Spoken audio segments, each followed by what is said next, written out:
Welcome to The Scoop with the River Realty team. That's us. Today, we're talking about making your first offer. In our last video, we talked about getting pre-approved, so if you need a refresh on that, be sure to check that out. But today, we're talking about what to do after you get pre-approved. First step is finding the right realtor for you. Now, Brian, what would you suggest to someone that doesn't know somebody or hasn't had a referral from someone else? How would you suggest they find a realtor? I mean, they're already in the right place. If they're watching this video, they found the three best. Yeah, so stop looking. Yeah, donezo. Yeah. But honestly, I mean, chances are they do know someone who's bought and sold. So just asking how their experience was, who that was with, leaning on them. Social media is becoming a great way to find people. You get to know people's personality and style ahead of time. You can check realtor.ca. See who has active listings in the area, and you can search through that. But yeah, the options are endless, really. Yeah.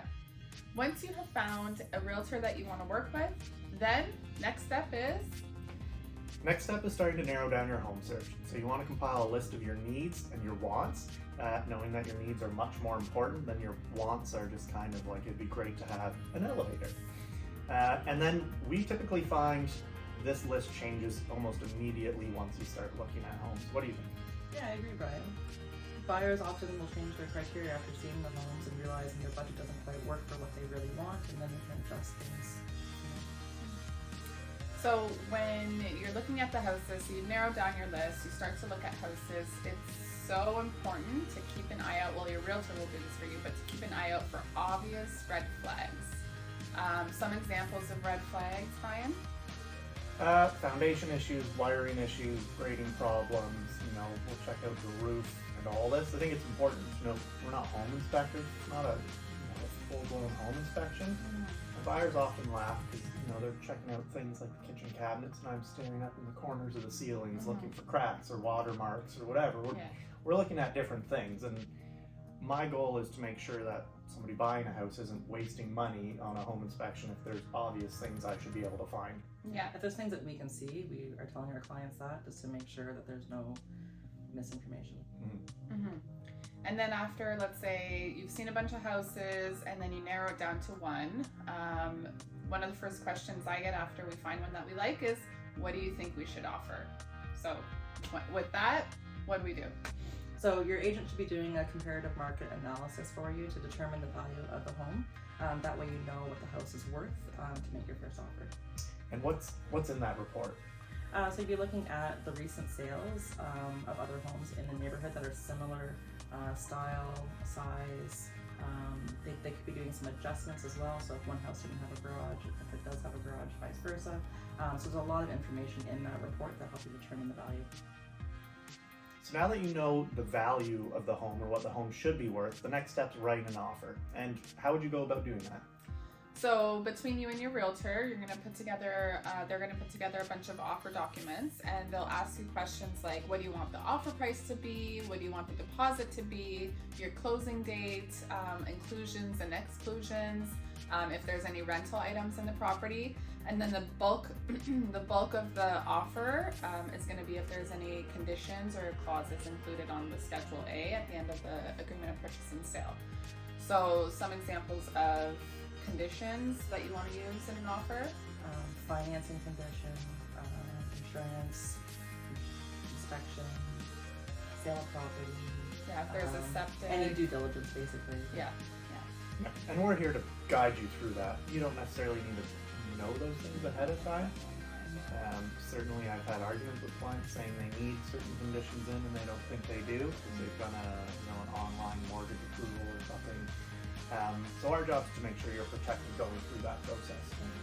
Yeah, we're working in your best interest, so we just want to make sure that, like Brian said, that you're protected and nothing goes wrong, and you're covered in the event that something is found after the offer firms up. So we've written the offer and we submit it to the listing brokerage or listing agent. What happens next? So the sellers basically have three options at that point. They can accept your offer as is, they can reject your offer completely, or they can counter your offer with terms that work for them. Most times you'll get an exception or a counter.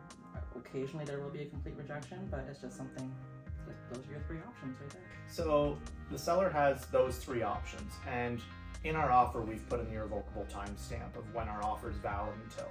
Do they have to respond within that time frame? No. It has to be accepted within that time frame, but if it extends past that time frame, they can open it up and re-counter it back to somebody.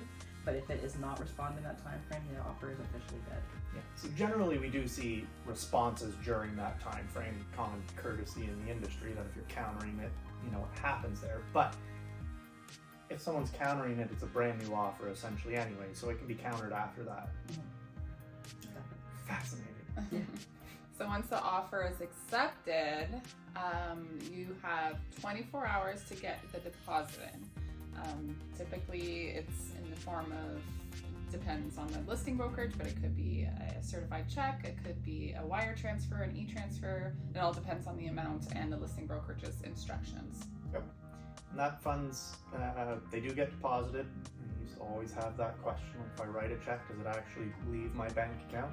Yep, it goes away. It's held in trust until the offer either firms up and goes towards the purchase price, or if the offer does fall apart because of the conditions and we do a mutual release, that money comes back to you. I've also had sellers ask if that deposit goes into their hands, and no, it goes, again, like Brian said, into the trust account of the listing brokerage. Sometimes the lawyers, but depending on the situation. We've had a situation where we've wired it directly to sellers before too. Oh, really? Yeah, unusual. Do not recommend, but Yeah. it's anything can be negotiated. Right. But yes, 9 times out of 10, it's going to be in a trust account. So Brian, now that the offer is accepted and deposit's been received, what's your next steps as a buyer's agent? So if there's conditions within the offer, we start working through them. Generally, the time frame for your financing, home inspection, insurance conditions is anywhere between 5 and 10 days. Meaning we have that long to get our ducks in a row, sort everything out, make sure the bank's happy with your financial state and the property itself, and we'll get an inspector through the property to look over the health of the property. It's always interesting. People want to know if their home has passed or failed an inspection, which really isn't how they work. You just get an overall snapshot of the health of the home and what may need repaired sooner rather than later and what expenses are coming up.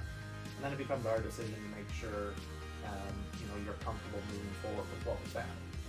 Once we're through those, a little bit of paperwork, and hopefully good paperwork that firms the deal up and the sold sign goes up, or okay paperwork which releases the deals and the parties from the agreement, and you get your deposit back.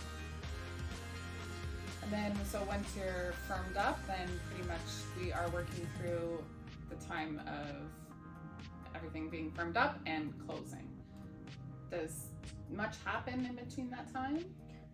Not a lot with us, but in the back end, there's still lots happening with your financing, because generally your approval still has lots of conditions you need to meet, whether that might be just assuring they have the most recent pay stub and paying off some credit card debt or whatever it is, simple things. And we'll have a couple of walkthroughs in the offer so we can go back and visit the property for measurements or whatever, but generally it just becomes a pretty big waiting game, and then a week before closing, you'll meet with the lawyers and sign a stack of paperwork about this big, and legally purchase a home. Yep. So I guess you've bought a house. Congratulations. Yay! If you have any comments for us, leave them below, and we'll see you next time on The Scoop.